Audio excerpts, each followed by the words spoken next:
দুর্গাপুজো চুঁচুড়োর পুজো পরিক্রমা নিয়ে হাজির হয়ে গেছি তোমাদের কাছে।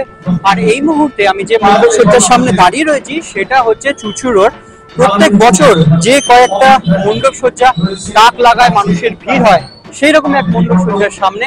সেটা হচ্ছে কারবালা মোড় বিবেকানন্দ রোড যে পুজোটা রয়েছে সেই পুজো মণ্ডপের সামনে। কিছুক্ষণের মধ্যে পুজো মণ্ডপটা উদ্বোধন হয়ে যাবে। আমি তোমাদেরকে ভেতরের এই মণ্ডপের ফার্স্ট লুক তোমাদের কাছে তুলে ধরবো। প্রস্তুতি পর্বে তোমরা সবাই দেখেছো অসাধারণ এক মণ্ডপসজ্জা এখানে সাজানো হয়েছে। আর মোটামুটি এখানে একটা ছোটখাটো বাগান তৈরি হয়, এখানে একটা বাগান মতন অংশ থাকে। আর আপাতত বাইরের যে লুকসটা হচ্ছে সেটা হচ্ছে তোমরা দেখতে পাচ্ছ, এটা হচ্ছে প্যারিসের অপেরা হাউসের বাইরের অংশ। বাইরের অংশটা এরকম ভাবে দেখলেও আসল যে দাগ লাগানো বা চমক যেটা রয়েছে সেটা হচ্ছে এর মণ্ডপের ভেতরের অংশে। মণ্ডপের ভেতরের অংশে প্রবেশ করব এবং সেখানে প্রবেশ করে তোমাদেরকে ভেতরের যে চমক সেটাকে তুলে ধরবো। কারণ এবছর চুঁচুড়োতে যে মণ্ডপগুলো নজর থাকবে সেই মণ্ডপগুলোর মধ্যে কিন্তু এই মণ্ডপটাও একটা মণ্ডপ। তোমরা জানো পঞ্চানন চাপাতলাতে তোমরা সোনার সাজে সজ্জিত মাকে দেখতে পাচ্ছ, তার ভিডিও আমার চ্যানেলে চলছে। পঞ্চমী মানে কালকের দিনে আমি তোমাদেরকে সেই ডিটেলসটা দিতে পারবো।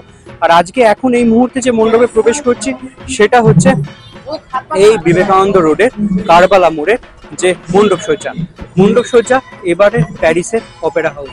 চলো মণ্ডপের ভেতরে প্রবেশ করি। মণ্ডপে প্রবেশ করে তোমাদের মণ্ডপের ভেতরের অংশ দেখাই। দেখো ঢুকতেই একটা চমক থাকছে মণ্ডপের ভেতরে।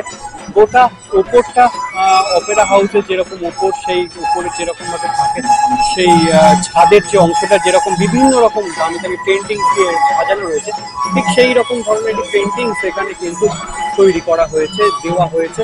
একদম অবিকল প্যারিসের অপেরা হাউসের মতনই কিন্তু এখানে অবিকল তৈরি করা হয়েছে। তোমরা এখানে দেখতে পাচ্ছ যে প্যারিসের অপেরা হাউসের মধ্যে আমরা প্রবেশ করে গেছি। আর আশেপাশে যে অ্যাম্বিয়েন্সটা সেটাও প্যারিসের অপেরা হাউসের মতনই অ্যাম্বিয়েন্স। এখানে যে মাতৃ প্রতিমা তোমরা সামনে দেখতে পাচ্ছ সেটা কিন্তু যেরকম এই মূর্তিগুলো মানে অপেরা হাউসের ভেতরে যে মূর্তিগুলো রয়েছে সেই মূর্তিগুলো